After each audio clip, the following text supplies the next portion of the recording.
The theory for technical analysis is based on presumption that you can forecast future price movements by studying the past market data. As it's believed that all current market information is reflected in price, you can assume that all you need to make a trade is price action. Technical analysts study charts to look for the patterns and believe that in similar situations price will act the same way as before. For example, as price has bounced off this level several times before, a technical analyst would think it will also do the same the next time price reaches this level and set his sell orders here.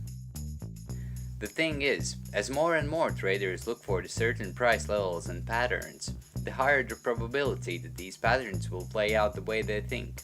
And why is that? Because technical analysis is based on psychology. A chart is nothing more than a picture of human emotions. The market moves because of two primal emotions, greed and fear, which in effect compels humans to repeat the past triumphs and mistakes. Just remember that technical analysis is very subjective. Just because you see some pattern on the chart doesn't mean the rest of the traders will interpret it the same way. For more free Forex education videos, subscribe to our channel and visit tradedsimple.com.